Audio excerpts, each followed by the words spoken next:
Well, it's going to be a short kind of live stream here. Kind of wanted to do something different. This has been kind of a monumental moment in my life. Some of you probably won't care, and that's completely fine. This is just for me to more document kind of what I've been through the past year. I'm just going to do a live on this, and if people want to look at the VOD or the log or video of that, that's completely fine.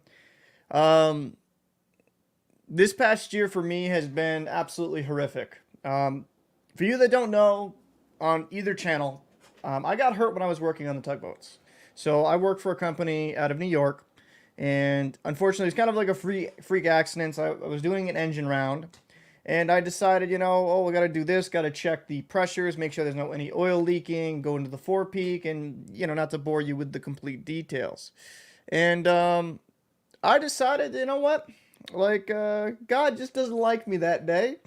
And when I felt like boat was rocking, hit my right side of my hip, hit into the handrail going up to the next, like, into that forepeak, the electronic room. And I decided, you know what? Like, I'm in pain, but I'm not too bad. So, hey, shit happens. It's a bone bruise, right? That's the worst thing I'm thinking. I get off the boat, I think 2 days later, and it was weird. My hip wasn't feeling right. Wasn't feeling too good. And I decided, like, okay, like, I need to go get this checked out because just something's not right. Because about a week after I got off the boat, I woke up with shooting pain going up my complete back and just in unbearable pain. And I was like, something's not right here. Because this, if this was just a knock or a bruise or a sprain, something's not right here. So I get an x-ray, and long story short, they find a fracture in my right hip. Now, they did not know that they'll later find out after getting an MRI. I also had a very severe labral tear. And try to do physical therapy to see if I could avoid surgery. Didn't want to go through that. But throughout this whole process, due to being a mariner, I'm kind of beholden to the Jones Act of 1920. You guys have probably heard of that throughout this whole process. It was a nightmare. The company that I was working with, I'm just going to say it publicly, Rheinauer, the company I was working with in Rheinauer, the people, I needed an identification number to get the process started, so I wouldn't be the one, at all these expenses, because I did get hurt on the job. And instead of doing the absolute right thing, they just didn't answer me. And it was like, email each week, hey, need an hey, need this number, hey, need this number, hey, need this number. And about like 3.5 weeks, 4 weeks time, I finally get my number, can get my, MRI eventually done, taken care of. But the company made me feel like I just wasn't wanted. I wasn't taken care of. They made me feel, I'll be honest with you, they treated me like a piece of shit. Which was surprising because, like, when growing up with this company, with my father, I heard nothing great about it. I thought it was a great company, and people complain. Oh, there's no big deal. People on the boats complain. Yeah, they're just complaining. It's no big deal. I hate to say it, there was a lot of merit to the situations that they talked about. There was a lot of merit to the complaints that they had. And I apologize if this video is going to be a little bit rambly, but I kind of want to, explain in detail everything I went through because it was such a difficult year for me. I'm going to make this very clear. The Jones Act, I got paid $1,260 a month while injured. If I was getting proper workers' compensation like you would in a real job, it'd probably be around $4,000 or something like that because there's like, yeah, around 4,000 is about 75% of what you net, I believe, or somewhere around that. It would have been far more substantial. Due to the Jones Act, which is good in some ways because it protects Americans, like the American ports, American workers at work, but it's also bad in others because a lot of that shit's outdated. Now, kind of going through this process, other companies actually will pitch in money to kind of help you, like, hey, like, you're not going to survive off $1,260 a month. That is what it is. But for me, the only reason I was able to sustain and live in a really comfortable lifestyle is, and knock on, I save a lot of money. I have a ton of money saved. So while I was virtually poverty level, I'm not going to get that. The virtually poverty level through that earnings, due to having hundreds of thousands saved, I was fine. But it was a very frustrating process because I had I was in the process of buying a house while I got hurt. I was in the process of doing a lot of different things. I actually had a wedding. I was going to get to marry to the love of my life that I had to we had to push it back until this next April that's coming up because I wasn't going to be able to walk. Um, anyways, I apologize for this is going to be rambly as hell. Anyways, kind of going through this process, you know, there was accusations levied against me that I wasn't communicating and I wasn't talling and stuff like that. Um, it got to the point. Um, it got to the point, and this is where I kind of like almost lost it on him. It got to the point when I was going through the process and I was notifying them, kind of updating them every week. I constantly told them when I had my surgery eventually on March 2nd of this past year, which due to the holdups, whether that be through the company I worked for or the insurance agency, they like to blame each other when I talk to each of them. So I don't know, to be completely honest and transparent. They're both at blame if I'm going to be real. But due to their process, dragging their feet, not getting back to me, I got injured in July of 2022. I didn't get surgery until March 2nd of this past year.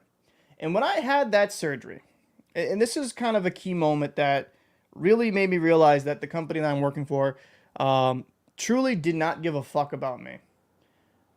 I let them all know March 2nd is the surgery.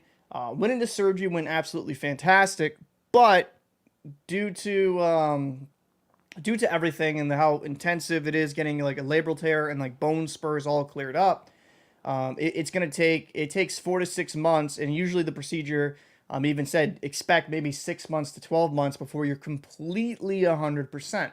So my doctor, Dr. Wilk out of Foxborough, fantastic doctor. Could not recommend him enough if you need anything orthopedic done. One of the best doctors I've ever worked with. He was just very realistic. And I told them repeatedly, hey, it's 4 to 6 months. Even had doctor note explaining that. And, I had the surgery on March 2nd. The guy that was dealing with my case within the company I worked for, he called me on March 3rd at noon. No, sorry. He called me on the day of the surgery at noon when my surgery was scheduled. I didn't answer for obvious reasons because I'm knocked out. And he calls me the next day. Oh, I just want to call you before surgery, making sure everything is good and you're prepared and stuff like that. And I told him, I said, I'm just going to call him Stooge 1. Stooge 1, I've already had surgery. I'm doped up right now. What are you talking about? He's like, oh, you had surgery? Oh, no, I didn't know that. And then he looked at it. He's like, oh. And, to some people, that's not that big of a deal. It's a clerical error or something like that. I'm not the only employee. But it was like kind of a theme throughout my whole process and what kind of led me up to resign from my position. Because it just seemed like this company just didn't keep in check. All they wanted was constant updates, which I didn't have to give you. Like, if you tell your employer, right, that you have surgery in March, right, what in the fuck can I tell you? Week to week. Like, oh yeah. Yeah, so I can't walk, I can't hobble, and I can't walk. Like, what do you want? What's the day-to-day you want me to update you on? And, like, in New York state law says, once a note is given, once a date is given, your employer you do not have to talk to your employer. So, I'm going to fast forward a bit, go through it, update them a couple weeks later while I'm not doped up on painkillers. And like, hey, this is what it's looking like. It's looking like a 4 to 6 month progress. I will give you updates. And I always did. I always gave updates. Now, the one thing that kind of stuck out to me, though, is apparently they didn't, the people up above didn't relay that I was telling, or the people I was dealing with didn't relay to the people above that I was actually communicating with it. And they like to blame me. So, about a few months later, I get a call, I get an email at like 11 in the morning, saying from the vice presidents of Rheinauer saying, hey, like, we need to have a conversation. Now, mind you, I'm currently doing physical therapy. I'm recovering from surgery. I'll fully admit my sleep schedule is completely out of whack, right? When you don't have a set, dedicated job and a regular routine schedule, and whether it be due to just sleeping through the pain, which I had to do quite a bit, or just, being a night owl, which I tend to be. So I woke up at like 2:15 or something like that. So yeah, he messaged me at 11 a.m. saying, we need to have a meeting and you need to call me before the end of 2 p.m. today. Before the end of 2 p.m. today. And I woke up at 2:15. I messaged the guy and I was like, I called the Stooge 1 and I was like, yeah, I saw the email with CC. He's like, what's going on? I was like, oh, well, Bert, I don't even care at this point. He wants to talk to you. Who in the fuck emails someone at 11 in the morning while they're out on injury due to surgery, getting hip surgery that takes 4 to 6 months, but with most people 6 to 12 if there's complications? Who in the fuck messages somebody at 11 in the morning to have a phone conversation at 2 p.m. like I don't have a fucking life or I don't have other things going on like physical therapy? Like, what? So I'm getting annoyed at this point. And then I get another email, saying like, oh, well, you're not communicating and you're not doing this and yada, yada, yada. And I messaged my doctor because at this point I'm kind of fed up.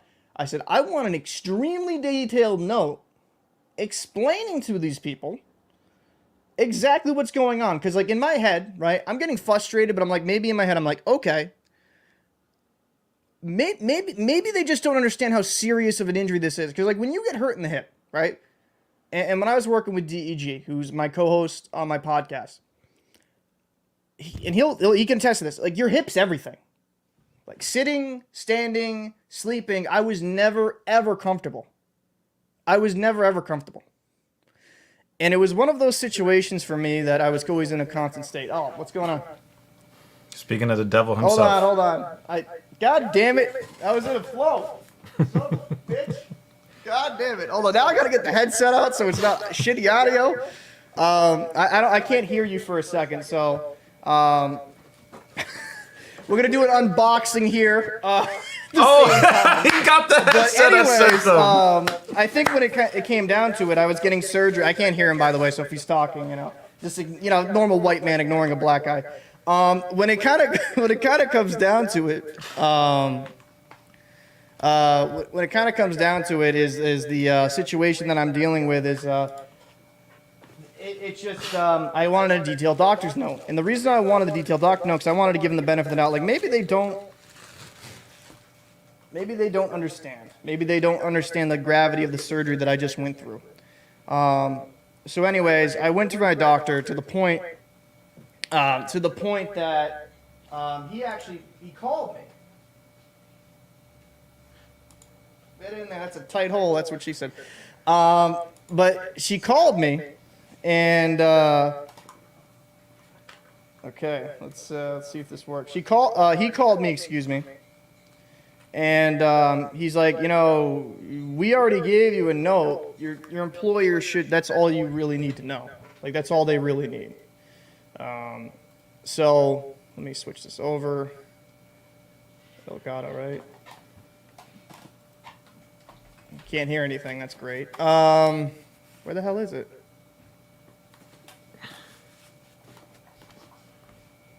Huh.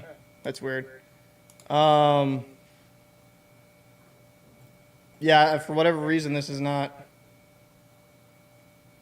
working. It's probably because I got to refresh it if I was going to do it. But, let's see. Box 2, box 3. But, so I get the detailed doctor note. He said, hey, you really don't have to give them this. You don't need to do this. So I'm like, okay, whatever. I'm like, but I want to do this to kind of the principle. And I can't hear you. This is so fucking I didn't say anything. Come on. What is going on here? Did I mute the motherfucker? All right. You're just gonna be nice background because I have to restart. I'd have to restart if I did this. So you'll be a nice background picture. But anyways, anyways, I kind of do the note, yada yada yada, and I send it over to my former employer, and I the guy that wanted that nice 3-hour notice meeting, right? I sent it him, to the stooge I was dealing with, and then the head of HR. Because it's like, obviously there's some things that are not being translated here and lost in the translation that maybe you guys don't understand this process. Maybe you guys don't understand what's kind of going on. So send him over the doctor's note. And I get an angry email from the guy that I was dealing with, Stooge 1. Saying, "You're the worst employee I've ever seen trying to get back from injury. You probably didn't even get hurt on the job." And mind you, he wrote this in email form with all of those idiots, all of them CC like a fucking moron. And I was like, wow. Trying to say that I wasn't communicating, I wasn't doing this. And I'm mad. I'm pissed. And I'm like, okay. And I typed something on my phone. I'm like, "You're a fucking piece of shit." And I deleted it. I was like, you know what? I'm going to be tactical about this. Because I already know I've been communicating with this stupid motherfucker for a long, long time. So I go through my email. He sent that nice defaming of character about me in email form at 11 p.m. on a Friday night. I sent him an email Saturday at 7 in the morning. And I was the one who quit Lavarius because I was mistreated poorly. At 7 in the morning. Explaining the whole situation that I have communicated to you. I have communicated to you throughout this whole process. I sent a 33-page PDF with every single correspondence between me and Stooge 1. 33 pages. I referenced that I sent you bills that I was getting. I sent you debt collectors that were coming to my mail, which, by the way, it's workers' comp, it's Jones Act. You have to pay this. I'm not paying this. I got hurt at the job. Constant notices that never got an email response. In fact, he sent me 5 emails in the span of a year. 5. No, I'm sorry. 7. 7 emails in the span of a year. 5 of them, that's what it is. 5 of them. All they said in the subject title was "call me" and his phone number. And every single time, as my phone records, what I went into, proves I did so. And I would even respond to some of those emails. He sent me emails, and the 2 other ones that he did were like one-word things, and like one-sentence things, and just in and out. I sent him 3 times, 21 emails throughout this process. And I showed to the upper management, who thought I wasn't communicating, that he was an incompetent, lying piece of shit. And it was just kind of like, I was mad. I was very furious. And I'm going to have to say this. I'll call him Stooge 2. So Stooge 1 and Stooge 2. Stooge 2 was a guy that works within the department with the HR department. I don't care at this point. I'll just say it. And he was a guy that I was dealing with throughout the process. He tried to say the same thing. That, oh, well, Paul never communicates. He never does this. You know what I do? Like I said, I'm calculated. I create a 15-page PDF. You know, in a span of the 2 years. In 2 years, he has only sent me 1 email before the injury. He has never emailed me throughout this process. I sent him 14 emails since my injury and only got a response in 4 of them. And you know what? He didn't acknowledge anything. it wasn't helpful throughout this whole process. It was extremely frustrating where I have two stooges that can't do their own job right, trying to blame me that I'm not communicating. Well, it seems like that's not the case. But this is the interesting thing that kind of came into it and happened into this, right? So I send that email, right? You know who calls me Monday, sounding all... Where's the third stooge? You're looking at him because I dealt with this fucking company. I think, like, he calls me Monday. And he's like, 3 p.m. Really, really demur, really like, I didn't mean it like that. Didn't mean it like that. Didn't mean it like that? Like, what? You didn't mean to defame my character and say that I didn't get hurt on the job, that I'm trying to ham up a certain... Which, by the way... I'm on the fastest timetable to come back through, to the point that my doctor's like, it's actually like, it went extremely well. And I took physical therapy extremely seriously compared to most people. I was like, so it was kind of funny, like this fucking buffoon is trying to tell me, oh, I'm just like this. And like, I have to make note, I've said it before, and I don't want to make this a crying thing. It was 1,260 a month. I made that in fucking 2 days before. 2 days of work. 2.5 days of work. That's what I make. Why in the fuck would I want to stay making that little money? It made no sense. I apologize, I'm ranty, but so he says the phone call, all this stuff, like, oh well, I didn't mean it like that, we just gotta, we want to get you back to work and stuff. Like, he sounded this, and I told him, and this is something I never received. I said, listen, you defamed me in front of administration and said things that were not true. I expect an email of apology, CCing both of them to acknowledge that, hey, you were out of line. He's like, oh, I'll see what you can do. So when I said that, I think bells went off in his head like, oh shit, we can't put that in writing. So he calls me 5 minutes later. He's like, oh, yeah, I just looked into something. Like, are you going to your physical therapy appointments? It seems like you have been refusing service or something. Like some in my opinion, made up shit. I think he just called something and try to get something going with the insurance adjuster I was dealing with, which the insurance adjuster was like, I don't even want to get into that. They were ridiculous. They didn't even get back to me. It would take months. But I'm saying this, and I was like, no, Stooge one. No, Stooge one. What are you talking about? I've been on a 2-week wait list because the guy went on vacation and all the appointments were filled. I didn't refuse service. I have an appointment here. So I was like, okay, all right. Let's play your fucking game.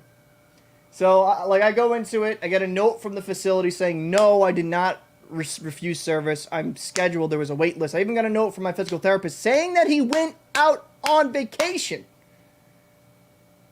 Like, okay, I'm good. Let's clear. I'm clear. And this was about 2 weeks later. Energy was a little different, I could tell. I could tell he was digging for things. So I get a call from Stooge 1 and Stooge 2. Because he has to be present because he's a part of HR. And he's like, oh, well, we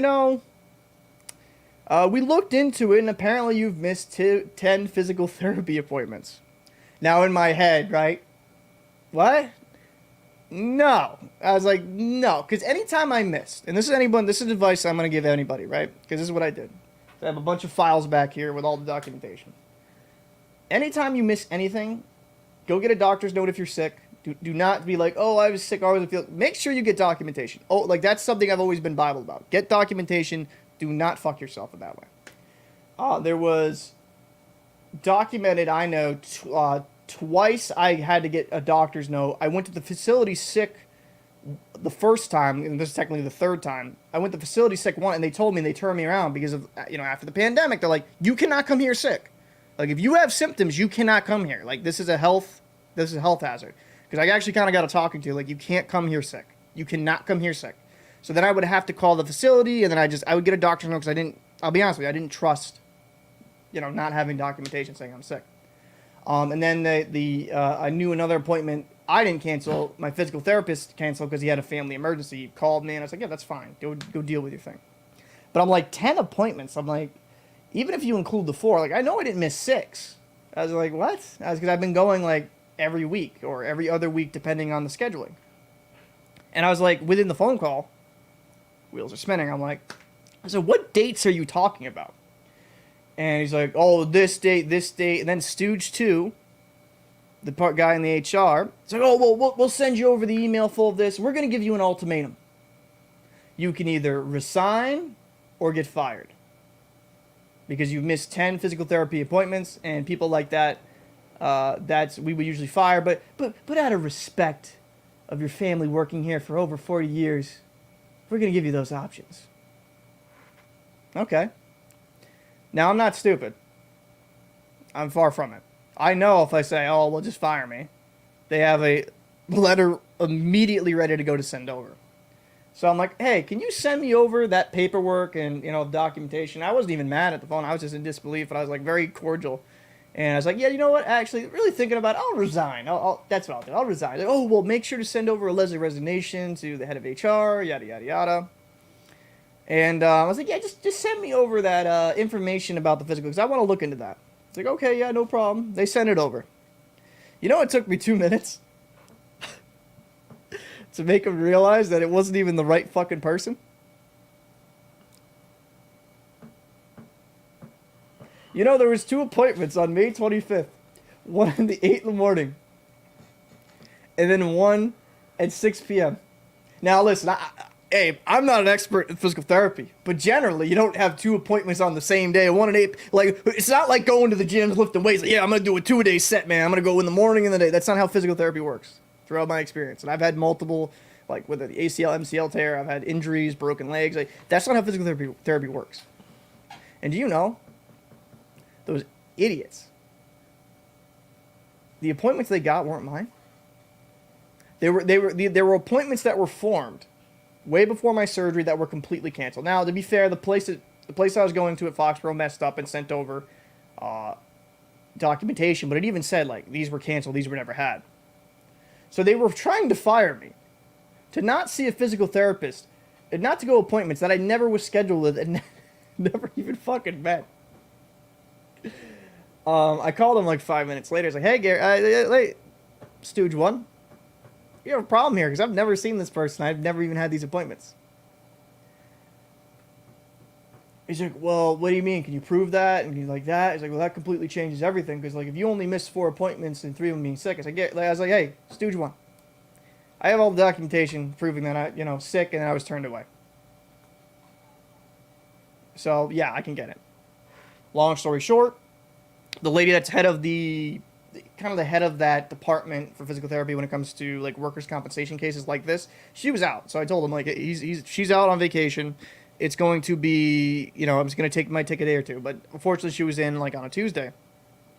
Got the letter. Sent that letter verifying that those appointments never were actually scheduled or never were scheduled for me. Sent that shit at 9:10 in the morning. I got an email 3:10. Phone call from Stooge 1, like, oh my god, like, this has never happened before. We've never dealt with anything like this. Like, we've never, never been this big of a... Like, he was stuttering and nervous. Because throughout this whole process, right, he defamed my character, saying that I'm not trying to get back right. I'm not communicating. Time and time and time again, proving that he's lying and he's trying to make himself look better because he can't do his own jobs. He lied about me not informing him of medical bills when in the email correspondence that I sent over, that 33-page PDF, that, yes, every single time I have a notice, I have a fucking scanner right there with a printer, scanned it over, I'm not an idiot. Had all this document, and that was the peculiar thing to me. It's like, why lie at that point? It's all in paper, dude. It's all like email chain. Like, were you that arrogant? Did you think you were that superior? I wouldn't look into it? Did you think you were the smartest motherfucker in the room that, like, oh, well, he'll never look back? It saves the emails. It saves what you send. Like, what? So he's like, oh, we've never done that. So, and then he's like, well, so we're going to have to rescind that ultimatum. And I told him, I said, yeah, no shit. Because you have nothing. And when this is something I did do. I talked to a lawyer, and I had really good correspondence with the lawyer saying, like, you can go after them legally if you want to. Because, like, throughout this whole process, and I sent him everything. And this is the thing that my employer doesn't realize. I already went through my call logs, too. Which, email is kind of, like, the proper way to have any etiquette. Because even with a phone call, right, it's going to be like, oh, well, this phone call is 55 seconds. This phone call was a minute. Can you prove that they picked up? Can you prove that it wasn't a voicemail?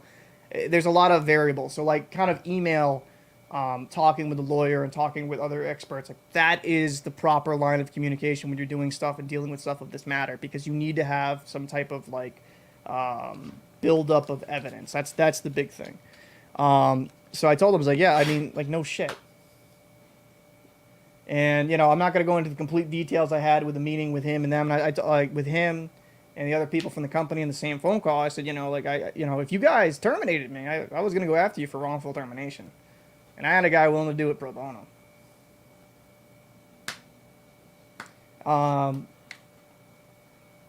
You know, I'll say that from the point of them trying to offer me an ultimatum and going through this whole process, I was like, you know, like, I'm going to get right. I'm going to take care of me. I'm going to go to, like, the work. It's like a work conditioning type program that I do now in Taunton, Mass. to kind of get right. I've been doing that, like, 5 days out of the week for 4 to 6 hours a day. Trying to get ready to get back to work. And, you know, throughout this whole experience,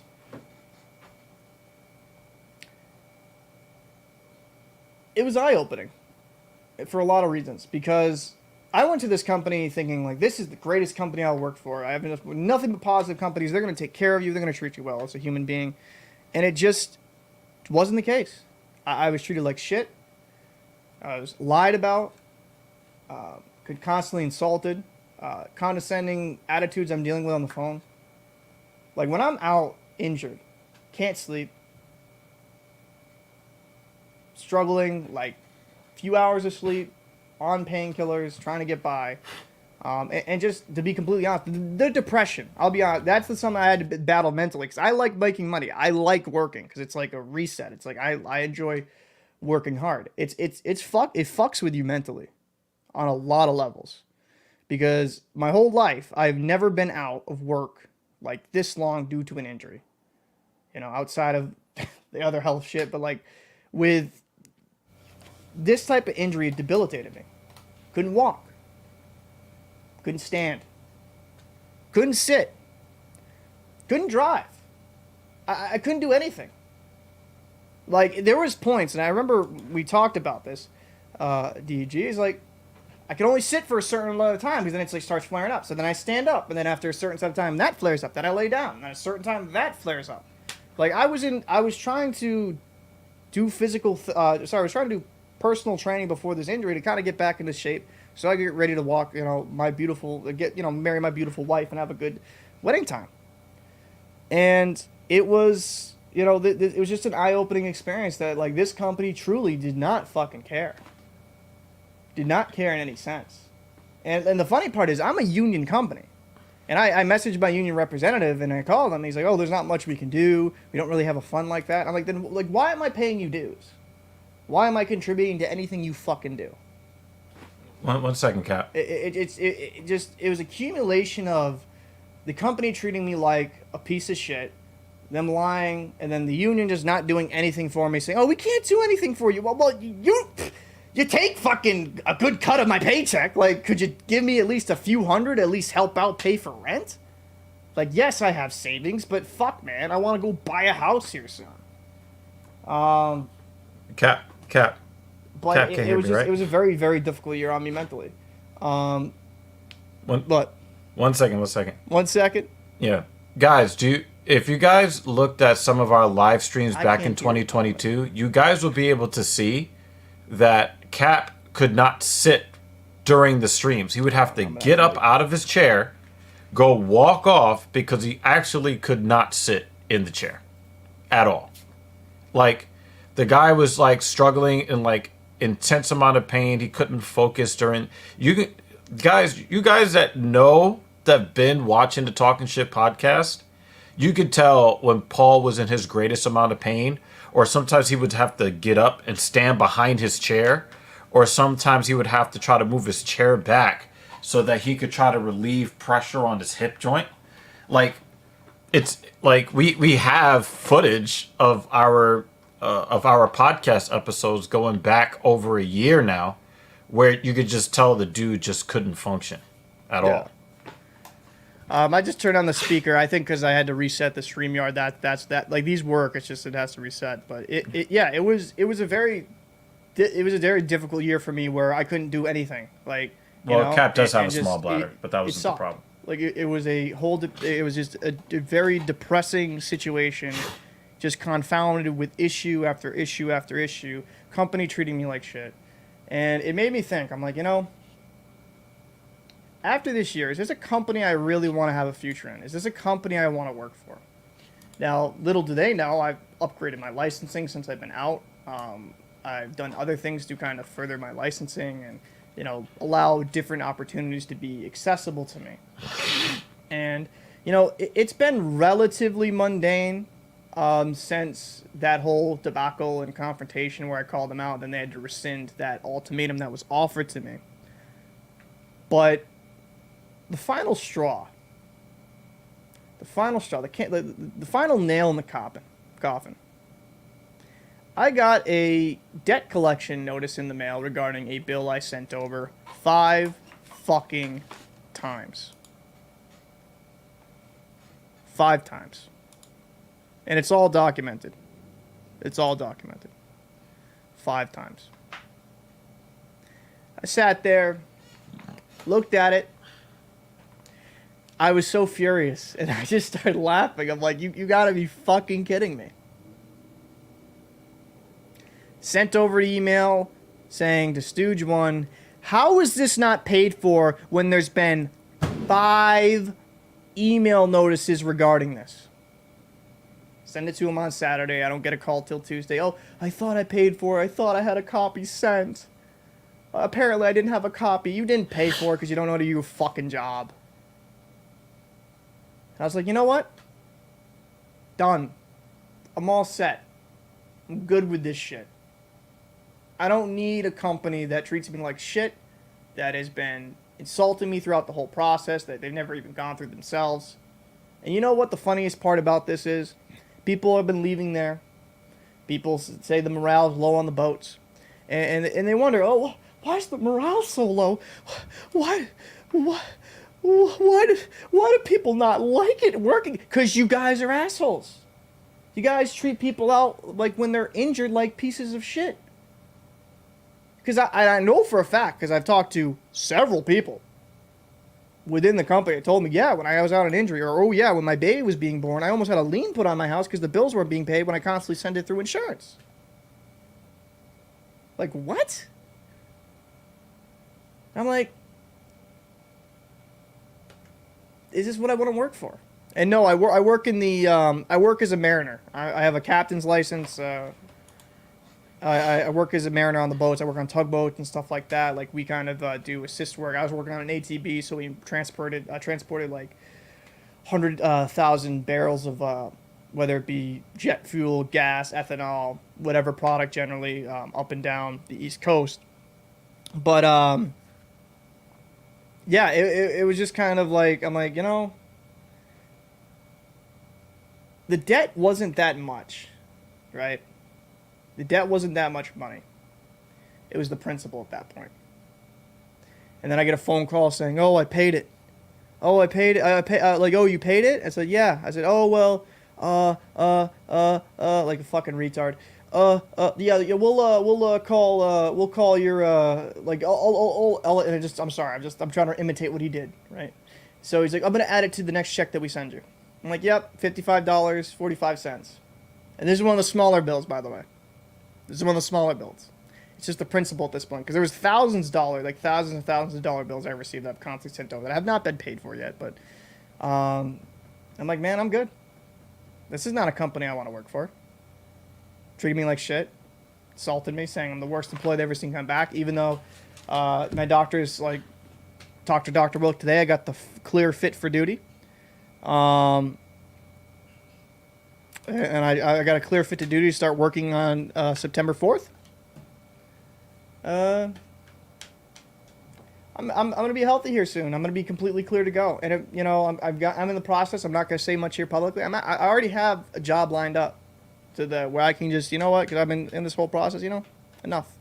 So I had some preliminary discussions, and with my licensing, I can go wherever. I can get jobs. I'm not really worried about that. And I'm not gonna keep working with a company that makes me feel like a piece of shit and treat me like I'm less than. This year has been difficult for many reasons. I've been dealing with a lot of anger issues, that I don't really try to take on anyone. I just go outside and throw shit all the time. I mean, you've seen Cap just get up, cut streams off. What's that? I mean, we've seen you cut off streams, just walk off, Yeah, I mean, you definitely been shorter. It's been rough, man. It's Yeah. been a rough fucking year, and you know what? Sent in that letter of resignation today, and I told them exactly how I felt. I told them, and I'll kind of allude to what I said. Actually, you know what?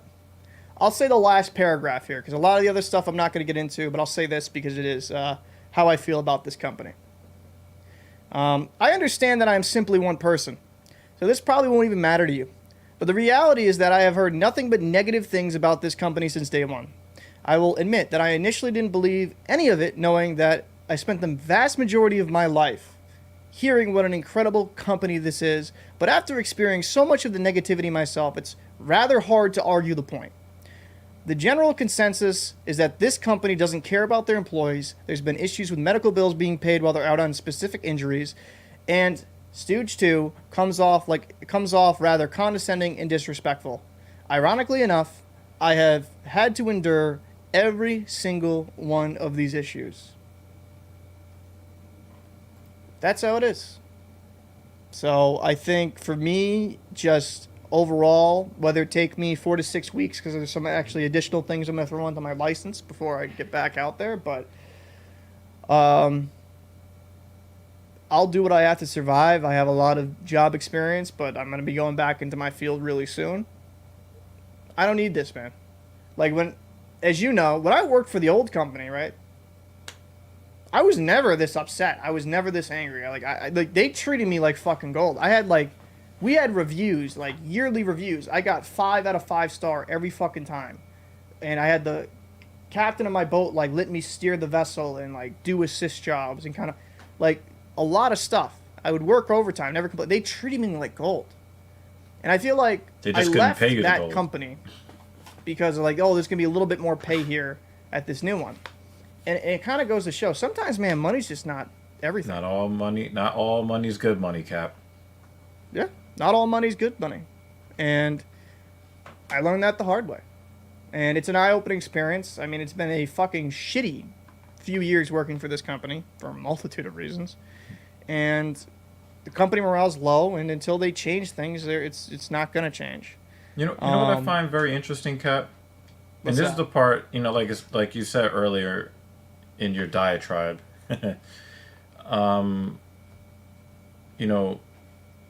You have family that's been working there for a long time, right? Yeah.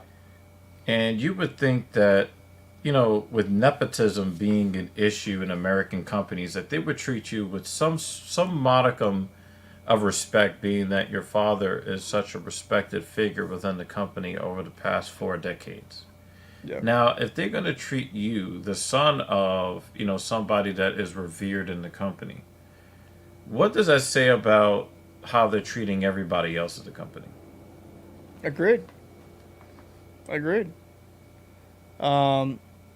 And I'm not going to spoil any surprise. I'm going to kind of make sure when it's a sure thing. But, yeah, the company I'm going to be going to work for, really, really fucking good company. I actually know people there quite intimately, and I'm excited for that to start. But it also, and that's the thing, man. And that's the one thing I'll note, though, with physical therapy. I can actually do, I've been doing squats on a Bosu ball I've been able to kind of get full functionality, full like depth back. You were actually right. I can now go deeper than just my knees with squats and stuff like that.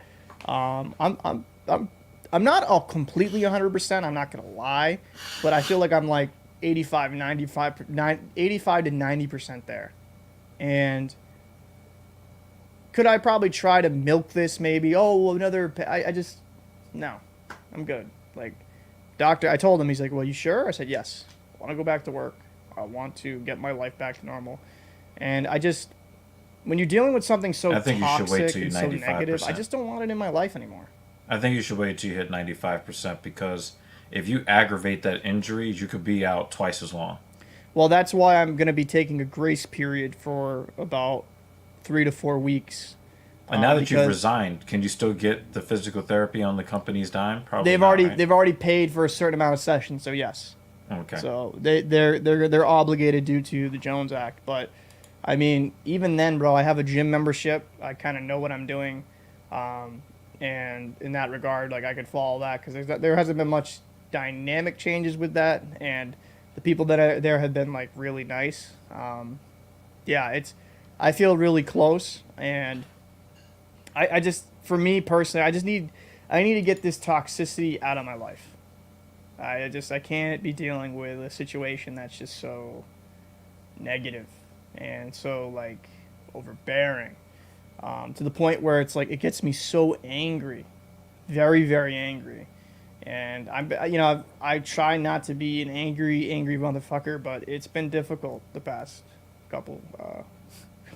It's been very difficult the fucking past by year and some change. So, but yeah, I mean that's my whole little rant. Well, Um, I want to transition, Paul, because oh wait, I keep forgetting a certain group of people have hijacked that word. I want to segue into a conversation. Um,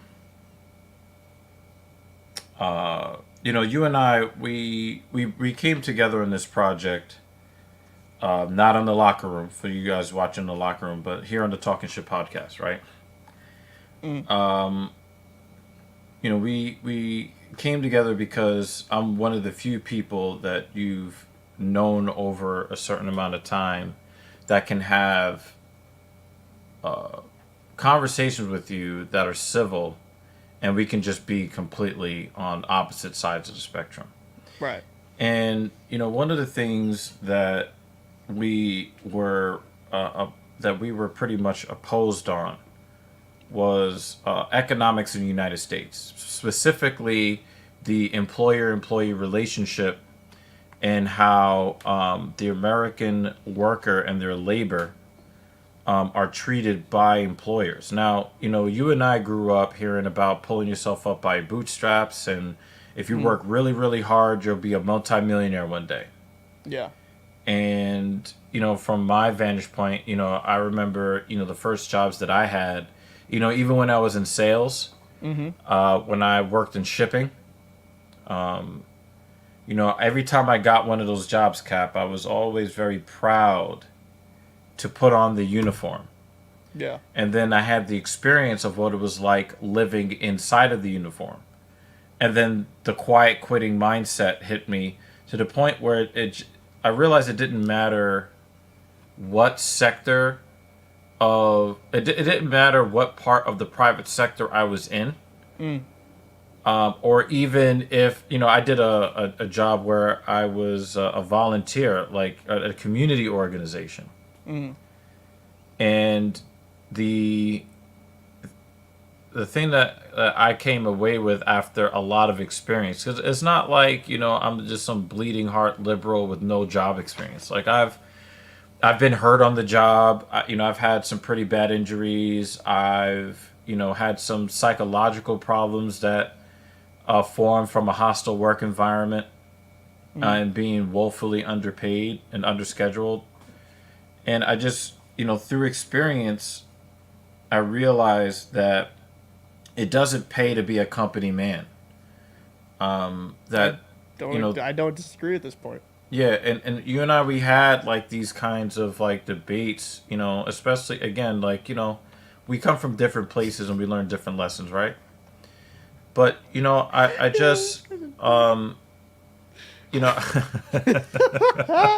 I love this guy, yo. I fucking love this guy.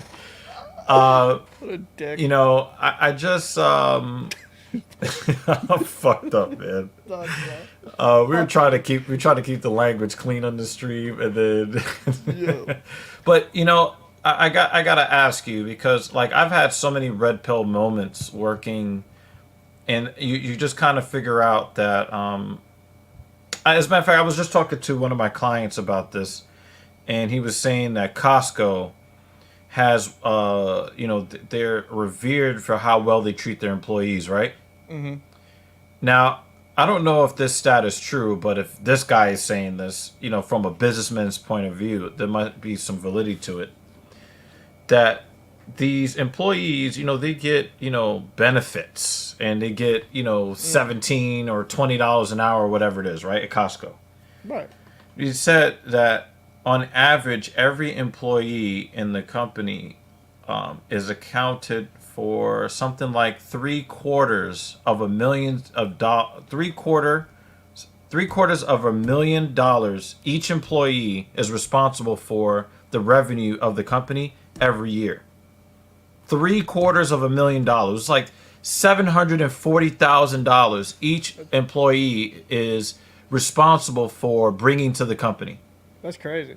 So you want to tell me $20 an hour and a T-shirt and a pen, and maybe you get to see the doctor if you get a cold? Are you going to you're telling me that is fair compensation when on average your employees bring value to the company to the tune of $750,000, almost $750,000 of value to the company per employee, and you think $20 and a cough drop is fair? Wow, but Well, how good is that cough drop, though, to be fair? Like, what Hey, flavor, man. what brand? If it's Halls, maybe. But if it's like Luden's, I'm not for sure. I don't know, man. They sipping on some scissor. I mean, I agree what you're saying to an extent. I understand To an that extent. you can't Yeah. you can't give a $750K to each employee, right? That's unreasonable. No, but I'm saying like $30 an hour is not fair. No, listen, dude. In certain cities, like where you live, minimum wage should be like 40, 50 an hour with how expensive it is to live there. But You know what's really messed up, Cap? Yeah. To rent an apartment in Manhattan at the beginning of 2022, do you know what the minimum salary on average that you had to have? Probably like 120.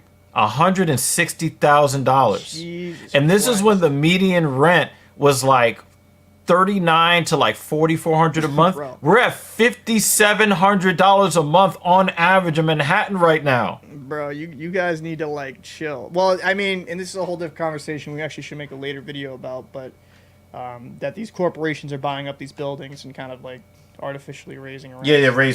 They also But I think- buying up houses too to take them off the sale market, and Yeah. it drives up the cost of housing so that people have to stay in the rentals, and that drives up the cost of the rentals. It's So- really messed up. To answer your question, if I've been kind of like red pilled or something in that manner, yeah, to a degree, actually, Yeah. yes. It was an eye-opening experience. This company, I was told nothing but positive things, and for 40 years, my family was affiliated with this company. So, yes, I'm like, okay, like this is good, this is great. And some of it might be because a few people passed away in the administration during the pandemic, due to the pandemic. Yeah, I mean, after the way I was treated, and lies spread about me, falsehoods, a ridiculous ultimatum that they had to rescind because it turned out none of the information they tried to offer that for was actually factual. So, yeah, I think, it's changed a lot. I think as an employee, and especially one that's out on injury, I was actually kind of surprised how little support you have. Mm-hmm. And that's probably more due to me not really being injured at work before, and how poorly they can kind of take care of you. And like some people might argue, like, oh, well, there's some people that abuse the system. Yes, and that's every system. Very, There's gonna very be few some people, bad though. eggs, but there's just a lot of people, like myself included, that just want to get healthy, want their bills taken care of, so they can go back to work. Because like I said, man, just being incapable to move, sleep, like anything, like comfortably, like it's not a life of existence you enjoy. You know what's funny that you say that, Cap? You want to hear something really crazy? So you know that the writers and the actors are on strike right now, right? Yeah. Okay. Did you know that the Hollywood, the Hollywood, like the production studios and all of that, Yeah, yeah, yeah. they've already lost more revenue. They've already lost more money that it would have cost to actually sign a fair contract to give to the actors and the writers. They've already lost more money than it would have cost them to sign the contract before the strike. That's crazy. Hollywood is losing a metric fuck ton of money right now. And if they would have just signed the contract, they would have actually come out ahead of where they are right now. And like when we look at your situation, if they would have supported you from the very beginning, you would have been back to work last November, December? January? If they actually helped me out, it would have probably been around like February. Yeah, February, March, Yeah. I would have been back. Because the injury happened in July, right? Yep. And then it's about, but it would have probably took a time. To be fair, like we tried physical therapy, right? It takes about 6 months for this. It's gonna take 6 months since I've been hurt to go back to work. Right. So if it would go back to July and they would have got you on the surgeon's under the surgeon's knife in July, yeah, you could have been back to work in January. yeah, And with the way that you healed and you went faster than the prescribed time, you could have been back to work in November or January, and they could have had your services for much cheaper because they wouldn't have had to continue to pay out workers' compensation on somebody who's not working all the way through halfway through 2023. And they would have had the benefit of your services if they weren't thinking so short-sighted. But they wanted to think about the different ways that they could fuck you in the ass instead of providing support to get you back to work. And again, this is why I work for myself now. And the company that I do work for, is pretty autonomous. yeah, Right? You take on the assignments that you can take on, and you do it that way. Why? Because I learned through the hard way that nobody cares about you. Least of all, the companies that depend on you for revenue. yeah, yeah. I mean, I think for me, just me overall, I understand because I'm seeing this in the comment section. I understand that like companies got to make money, right? There's that portion, and it's not 1A 1B. Like, oh well, we made this much money. There's cost. There's other administration fees. There's like licensing and all that stuff, right? But so I can kind of understand where you're coming from to an extent, but I think workers can definitely get a little bit more money than they're getting now. I don't think that's really crazy to say. As for my situation, yeah, I mean, I would have been back at work happy and healthy. I mean,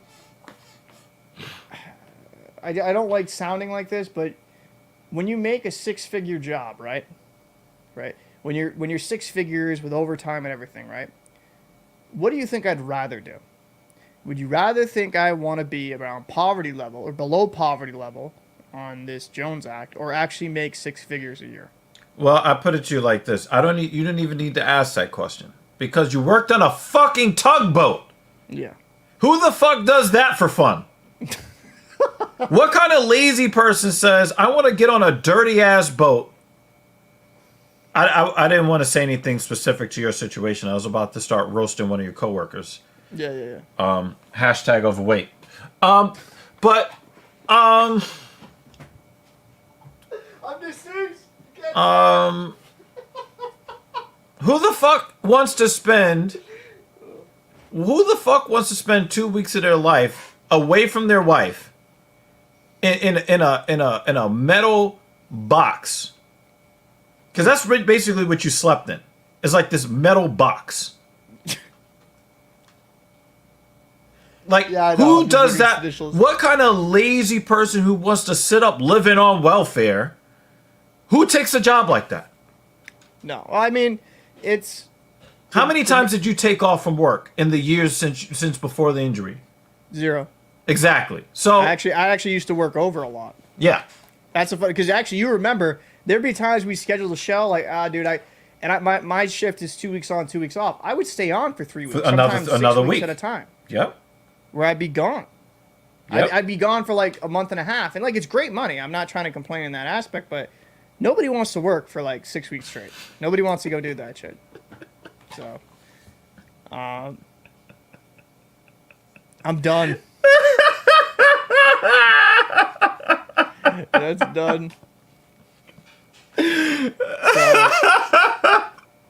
but Oh man, see, headphone dog. That's why you should subscribe to the Talking Shit podcast, because we do this type of shit. Well, we were doing this shit live on Wednesdays at 11.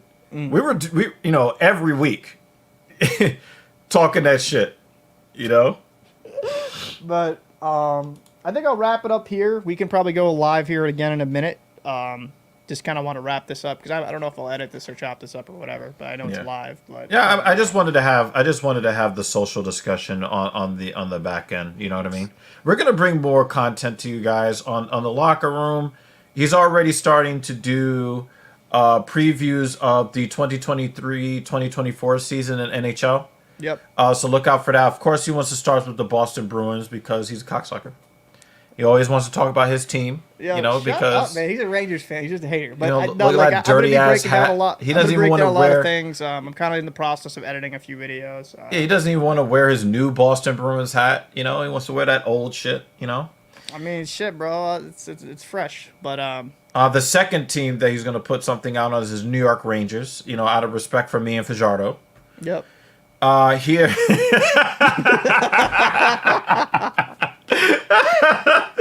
I couldn't even get the word Rangers out of my mouth. I was already getting roasted.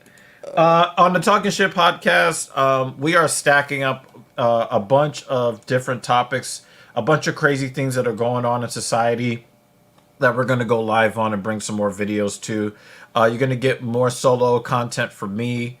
You're going to start getting more fitness content as well. So, whether it's just me and Kat or just me, you're going to start getting... me by myself, too, because I'm actually got something cooking. So yeah, we got some really cool things on the docket. It's been a really slow summer. I've been focusing more on myself and getting my physical fitness right, getting my mental right.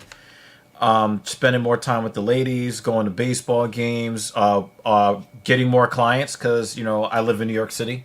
Yeah.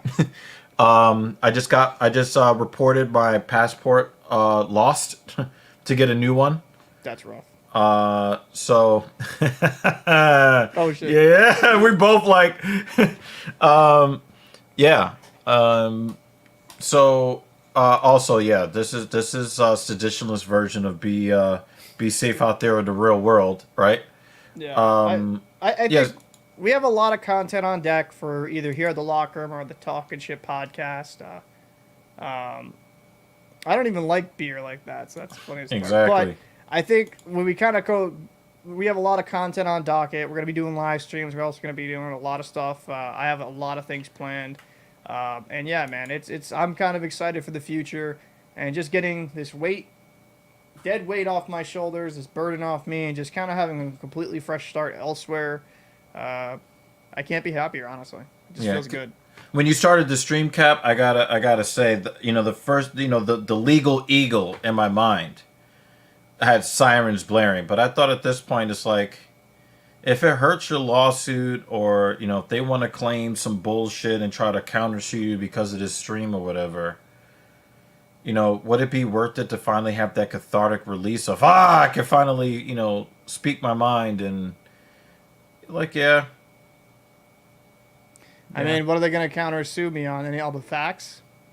Well, you already see that they keep putting their own fucking foot in their mouths, right? Yeah. I mean... You've got internet. I think for me, I didn't say anything that's not correct.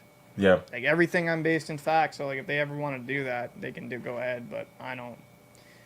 Nothing of fruition is going to happen there. And if it does, I mean, they can dig their own grave. Oh, one more production note. Jimmy Dean, by the way, we miss you on the MMA streams. And that's a segue to guys. 12 noon Eastern time. UFC Fight Night. All right. I think it's also. I think it's like in Europe or some shit. Uh, it will be 12 p.m.